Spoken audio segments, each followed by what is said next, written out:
Bienvenidos, bienvenidas a un nuevo episodio de He Dicho, el espacio donde la palabra informa, transforma y acciona.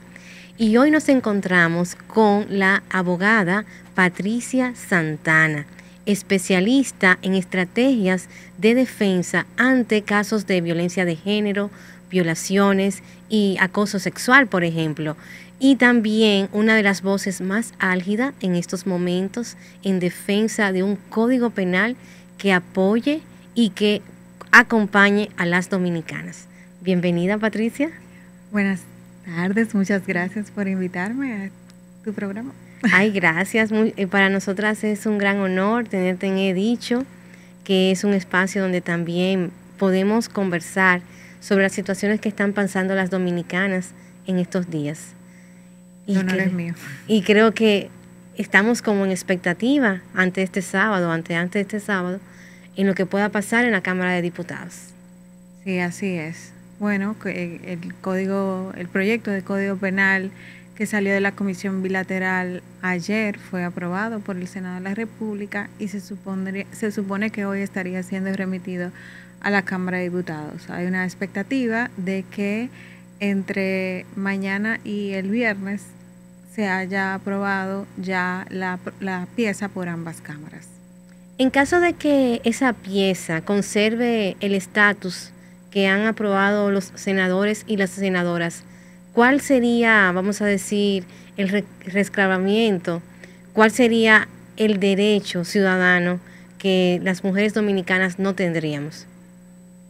Bueno, la verdad es que el Código Penal va a tener un impacto en materia de derechos humanos, no solamente para las mujeres, sino para muchas personas en muchos sentidos. Pero en el caso particular de las mujeres, estamos hablando de que ayer el Senado de la República aprobó un proyecto de Código Penal que, por un lado, en temas de feminicidio, hay una tipificación inadecuada del feminicidio porque exige que se trate de la muerte de una mujer por razón de ser mujer solo en circunstancias en las cuales previamente la mujer haya sido violada, su cuerpo muerto haya sido expuesto o haya evidencia de tortura. Y circunscribir el feminicidio, primero que nada, es un logro, ¿verdad? Lograr que finalmente sí, claro, nuestra normativa penal contemple el feminicidio como un tipo penal autónomo es importantísimo. Para temas de visibilidad, de estadísticas, porque el feminicidio es un hecho punible que tiene sus características propias. Pero condicionarlo a esas circunstancias es gravísimo y excluiría de toda esa dinámica y que son útiles para el abordaje de políticas públicas adecuadas, serían excluir todas las otras circunstancias que pueden llevar a una persona a matar a una mujer en razón de su género, que en primer lugar eso es importante, pues entonces hay un problema en ese sentido. Tú como abogada, por ejemplo, que lamentablemente eres defensora y has tenido que acompañar a familias ante casos de feminicidios, ¿cuáles otras, vamos a decir, razones, aparte solamente de lo que han aprobado los senadores y las senadoras, debemos tomar en cuenta?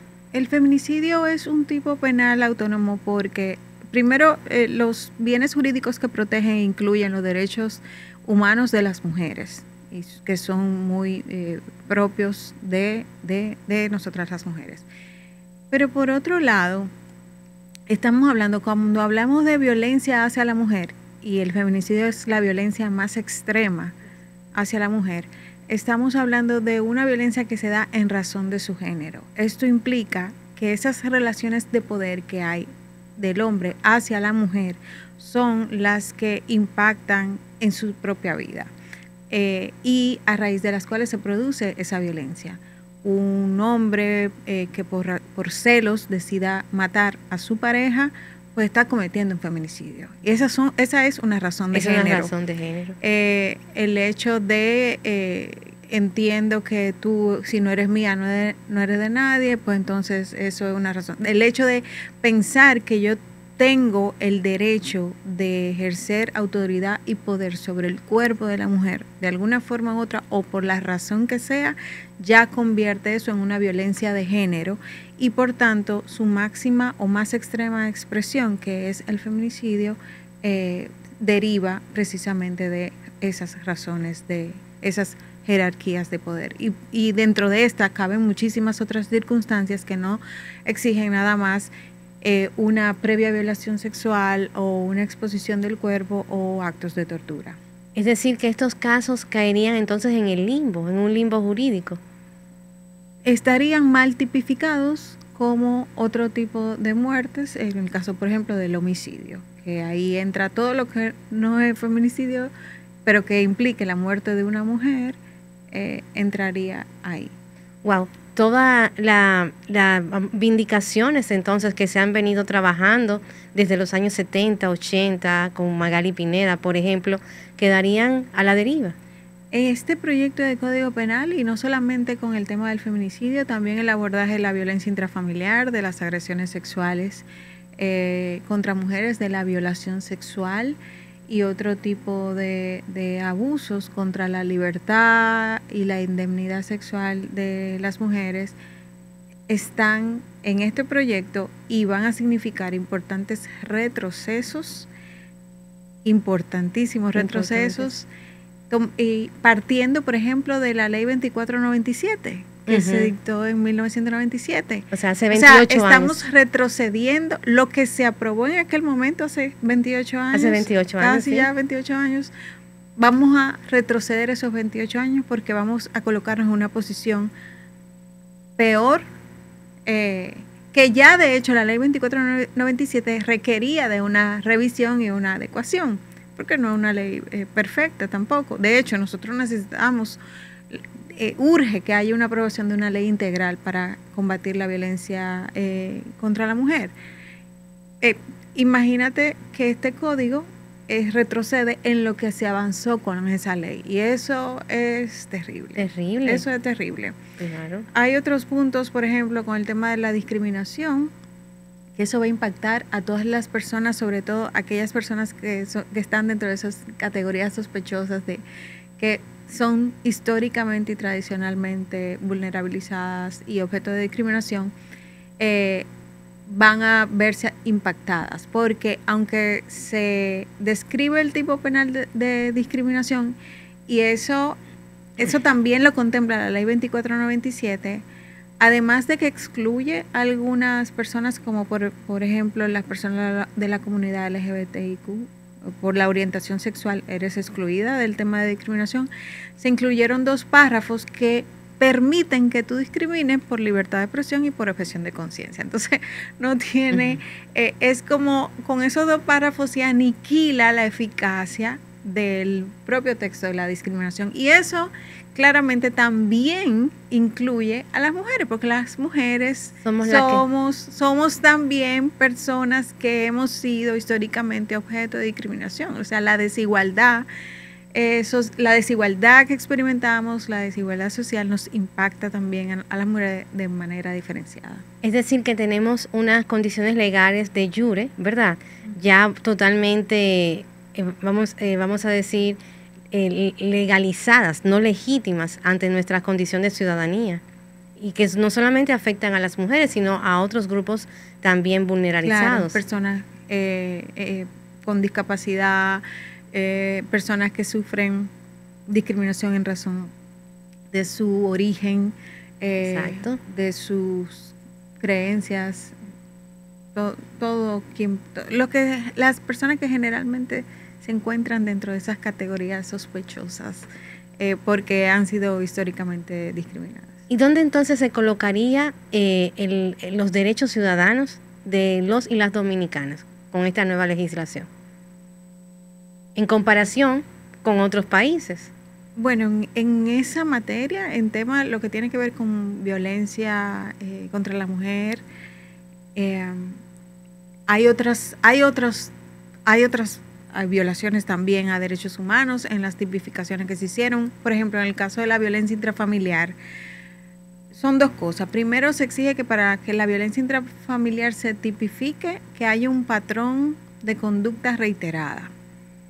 Exacto. Y hay que probar ese patrón de conducta reiterada. La prueba de este patrón de conducta reiterada parte de la idea de que tú has puesto otras denuncias. Y sabemos que en los casos de violencia de género, denunciar es lo más difícil. Claro, que se le hace a una porque no solamente es la acción de la denuncia, sino que no existe un sistema que acompañe y que proteja de manera efectiva a las personas que denuncian. Claro, entonces además de eso, en el caso de la violencia intrafamiliar contra niños, niñas, adolescentes, se admite la disciplina física. Es el concepto que usa el texto para referirse a los castigos físicos o a las pelas, como conocemos. Y eso, aunque aquí todavía hay propensión. Hay propensión a esto y somos una cultura que no hemos terminado de erradicar las pelas y esas violencias que marcan mucho. Que marcan mucho a nuestros niños y niñas. En el caso del Código de Niño, Niña y Adolescente, que es una ley del 2003, ya eso había sido legalmente prohibido. Tú abrir la brecha y permitirlo, estableciendo un párrafo que dice que en esos casos el Estado, la intervención del Estado será mínima y que la sanción va a ser proporcional a la pela. Me parece una cosa terrible. Claro. En materia de niño, niña, adolescente. Por otro lado, a mí una figura que me preocupa muchísimo y es la que se conoce como espionaje. Se está tipificando con sanciones penales que van de 20 a 30 años el hecho de documentar o realizar investigaciones con apoyo de agencias estatales de otros países o de empresas u organismos internacionales. Y eso es terrible. Terrible porque, por ejemplo, para los y las periodistas, ahora en lo que se abre con las redes sociales, podemos hacer investigaciones. Estas nuevas terminologías y estos nuevos artículos de este código van a retrotraer la libertad de expresión. Eso va a impactar a toda persona o institución que trabaje en investigación y que esta investigación se haga con apoyo de estas agencias, organismos o empresas internacionales.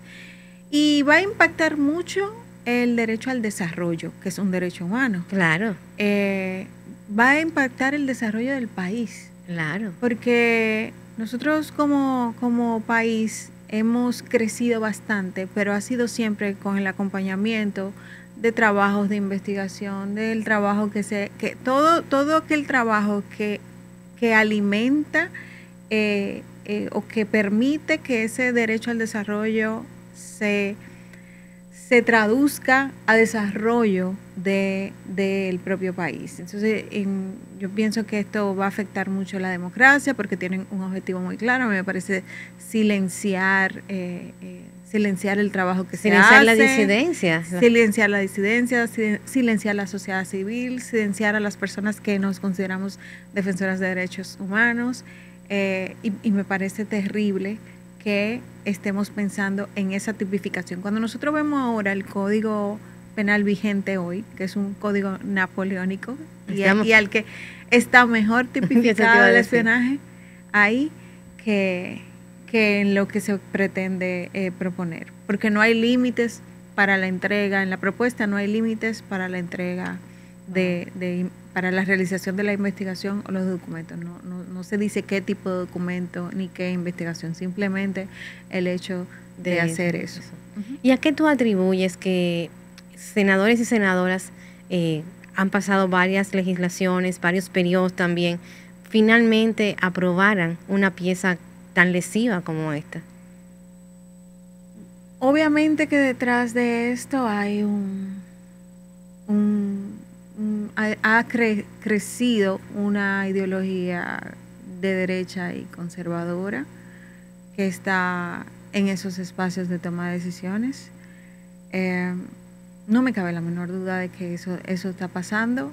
que está empecinada en diseñar políticas públicas que laceren la dignidad y la libertad de las personas. O sea, a mí no me cabe la menor duda. Se ha querido atribuir al tema de las 3 causales. Exacto.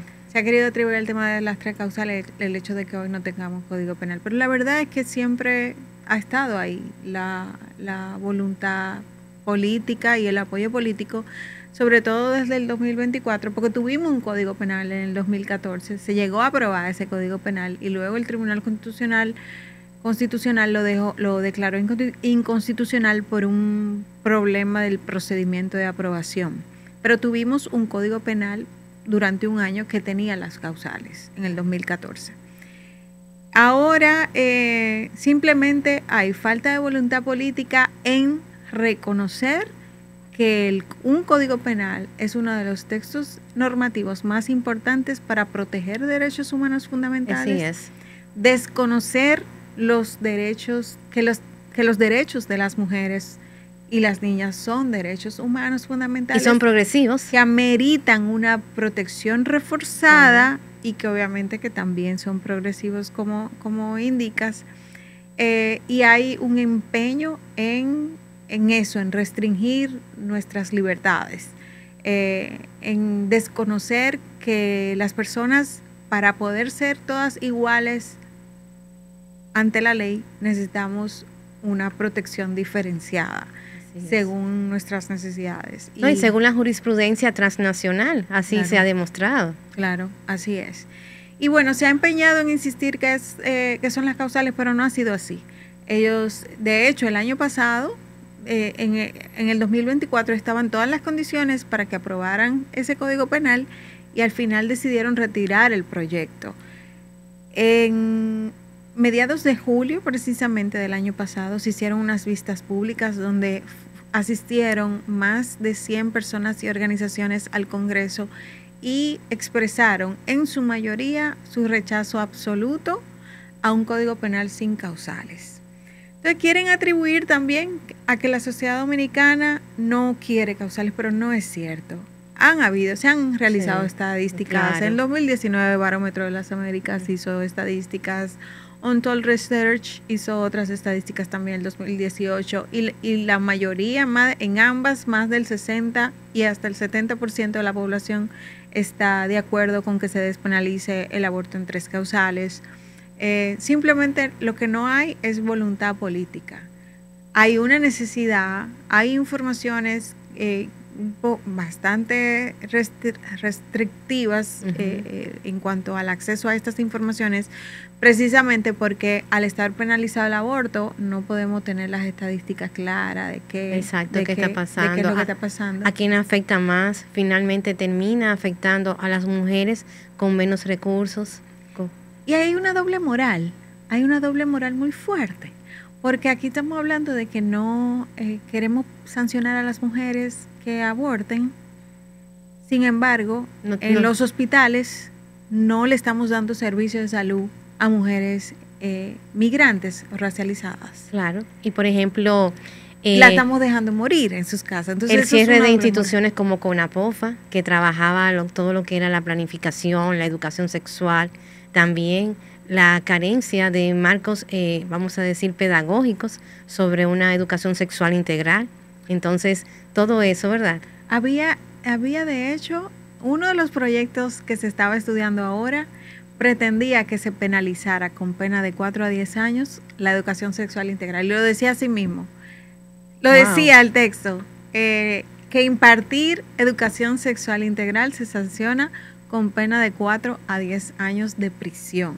Que no es que no se deje impartir, es parte de un currículum oculto, porque una maestra que tenga en su clase adolescentes, de una u otra manera, tiene que referirse al cuidado del cuerpo, tiene que referirse a la libertad, tiene que referirse al amor. O sea, no es que no está, es que es un currículum oculto, pero que en ese currículum oculto lo que necesitamos es transparentarlo para que sea integral. Claro, incluirlo en las políticas de educación. Claro. Eso, no penalizarlo como está sucediendo o como se ha pretendido hacer ahora con el Código Penal.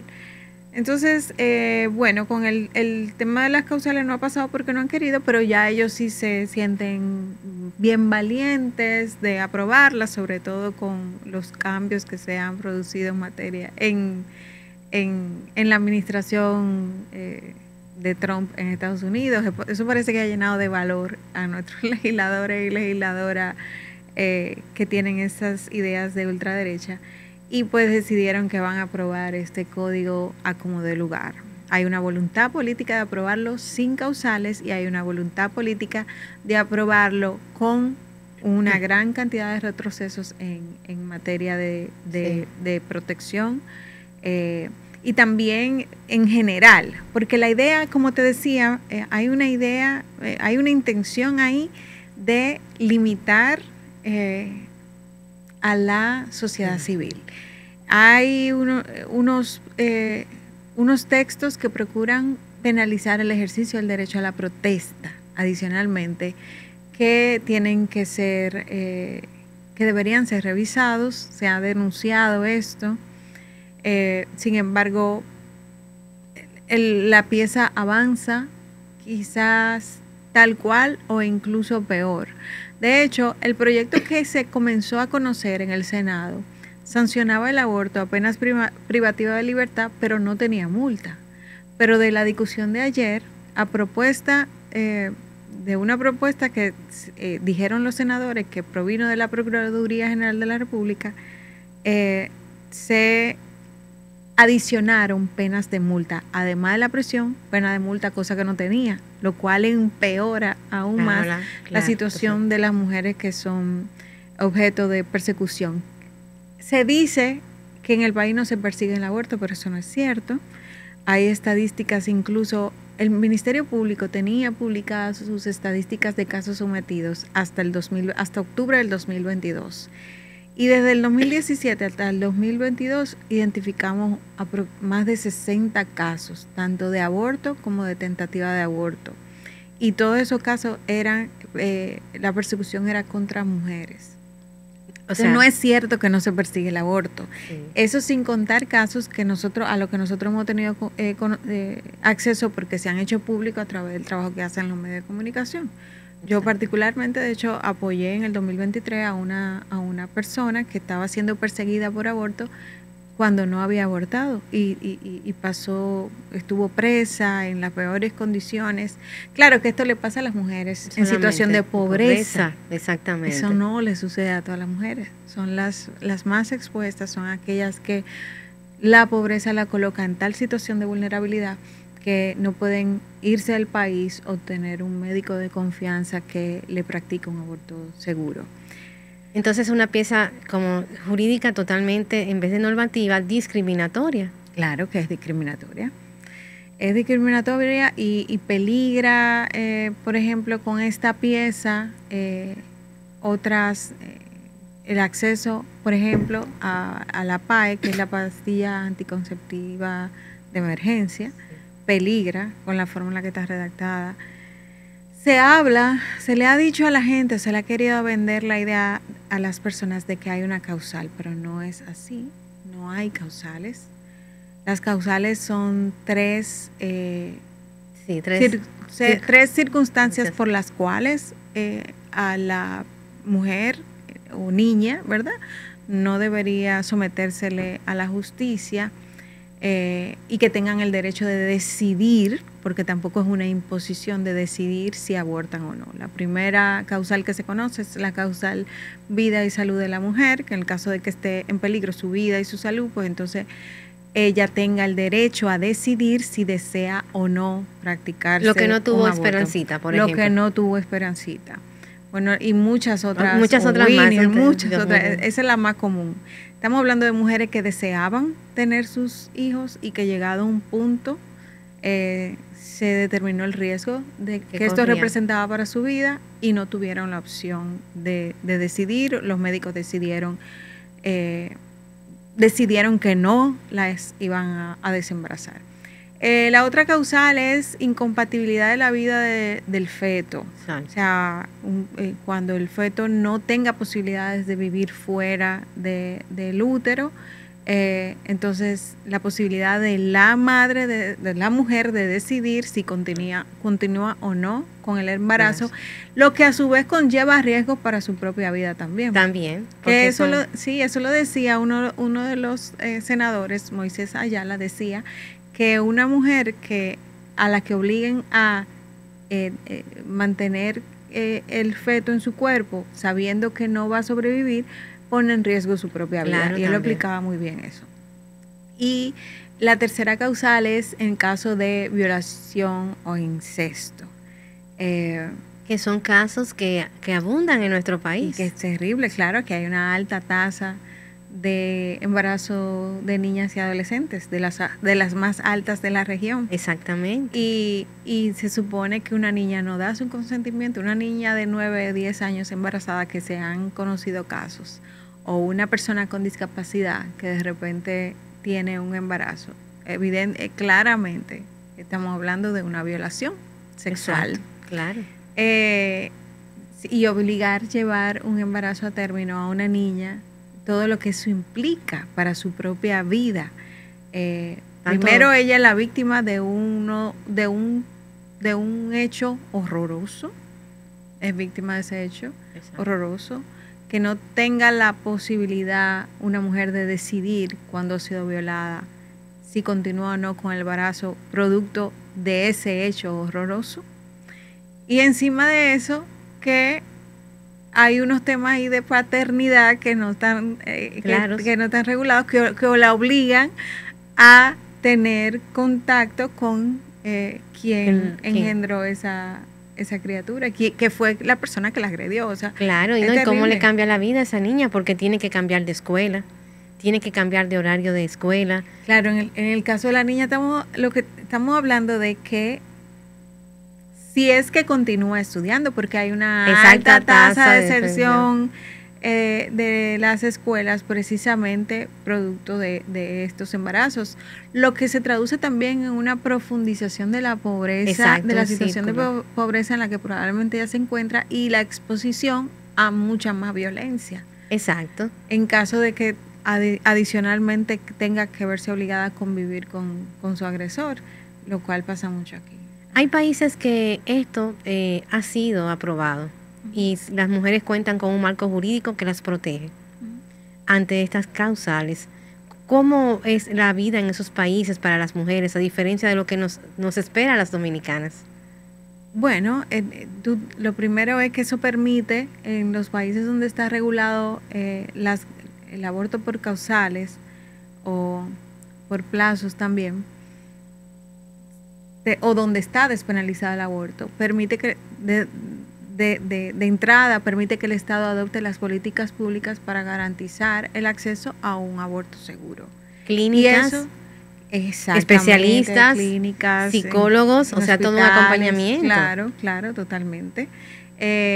Donde adicionalmente se garantiza el servicio de acceso a un aborto seguro y gratuito para quienes no pueden costear los costos de una clínica privada, por ejemplo, en los hospitales públicos.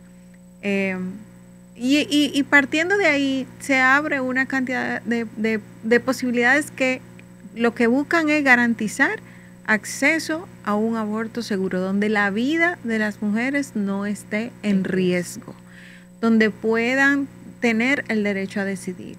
Y esto no se traduce, como cree mucha gente, en lo que no se traduce es en que las mujeres andan corriendo, intentando abortar. No es eso. Yo pienso que tú y yo somos mujeres, y yo pienso que a nosotros no nos interesa andar por el mundo abortando. Claro, eso no es algo que quiere, no es una decisión que quisiera tener que tomar ninguna mujer. Ninguna de nosotras. Ninguna mujer. Entonces, de eso no se trata. Se trata de que el Estado adopte las políticas públicas necesarias para garantizarle seguridad en acceso al aborto y seguridad, el derecho, el ejercicio de una vida digna, el ejercicio de poder materializar o realizar su proyecto de vida sin que esto se traduzca en riesgos, en un obstáculo o en un riesgo para su vida y para su salud.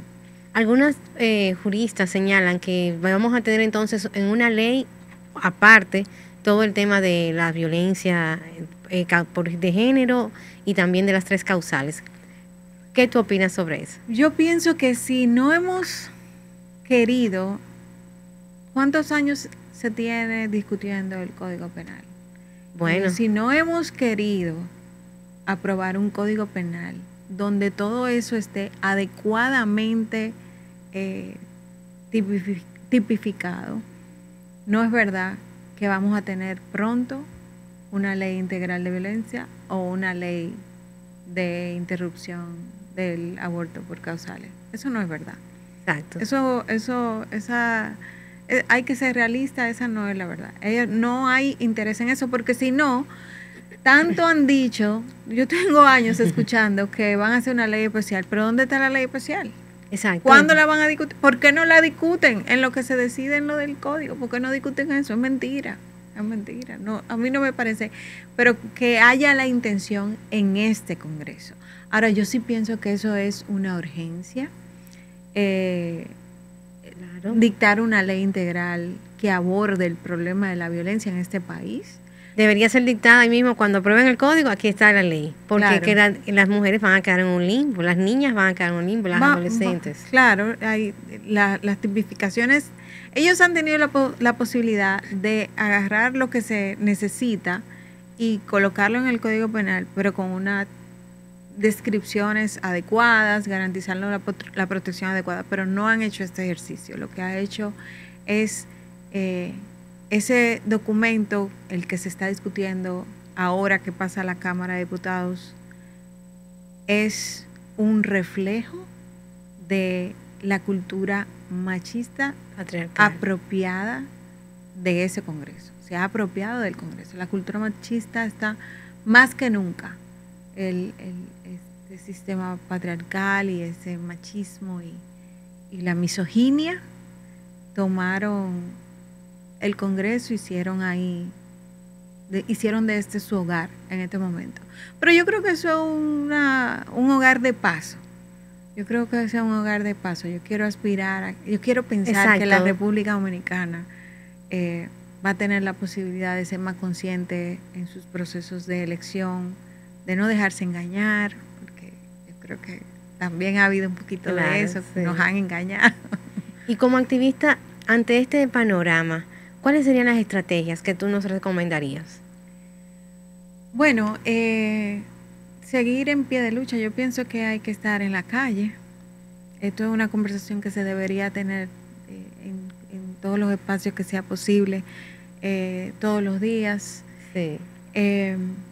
Creo que hay que salir a la calle, pero bueno, aunque en el nuevo código, ¿verdad? No. Bueno, eso hay una figura que se llama desobediencia civil. Sí, Rosa de Luxemburgo hablaba de eso también. Pero yo pienso que además de eso, pues prepararnos para lo que sigue. ¿Y qué sigue?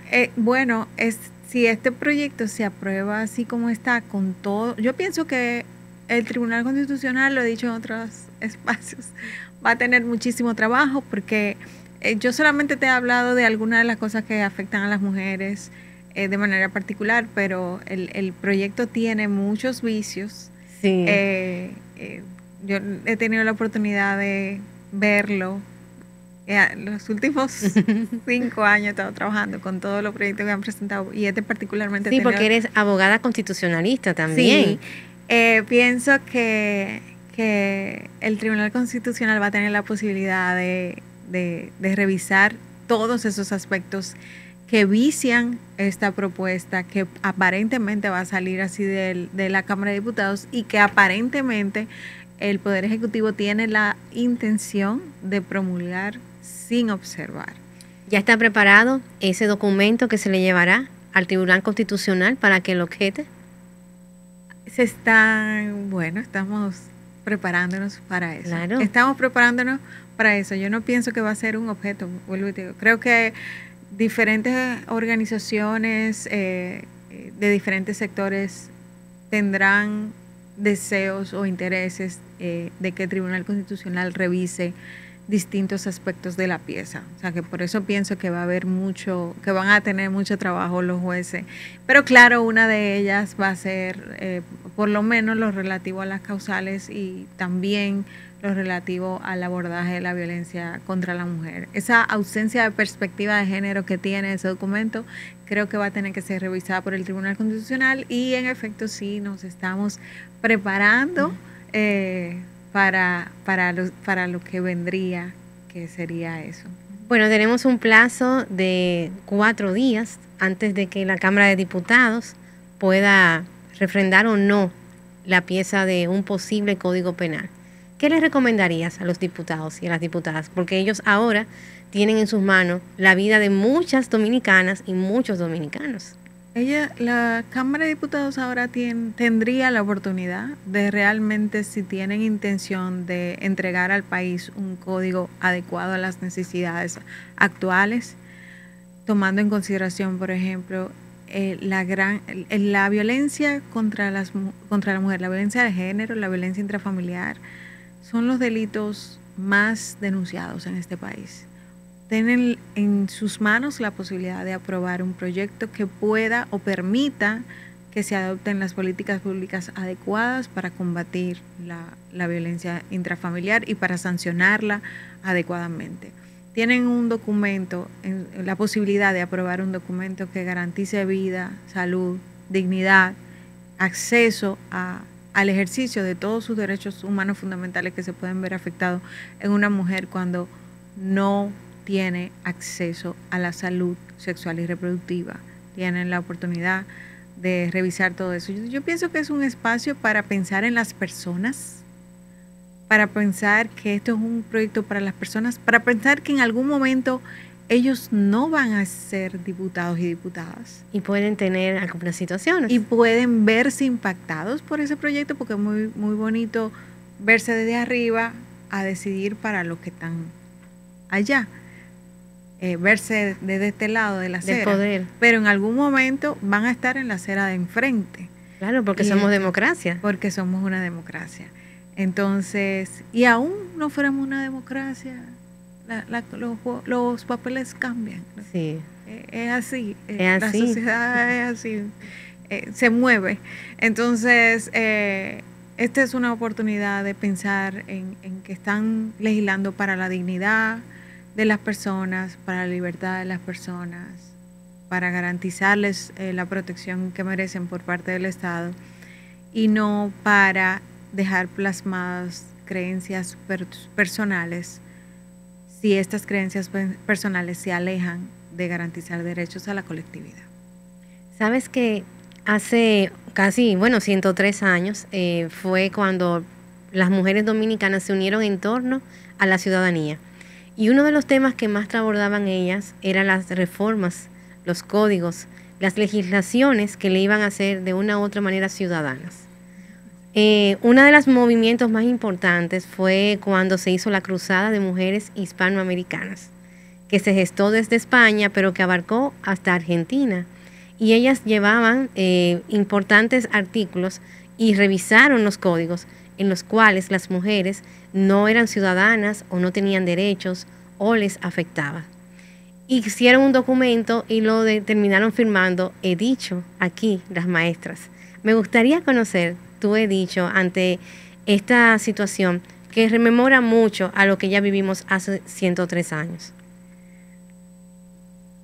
Bueno, he dicho y digo, y esta no es necesariamente una frase mía, pero sí una que me encanta decir, porque creo mucho en ella, y es que algún día la igualdad, la libertad y la dignidad serán la costumbre. He dicho. Muchas gracias por acompañarnos, Patricia, en este episodio que tenemos la urgencia de que sea conocido, de que sea compartido, de que a un legislador, a una legisladora le llegue a su alma, a su ser y pueda entender el estado de situación en que quedaríamos las mujeres dominicanas. Así que nos vemos. Gracias, Patricia, y sigue siendo invitada aquí.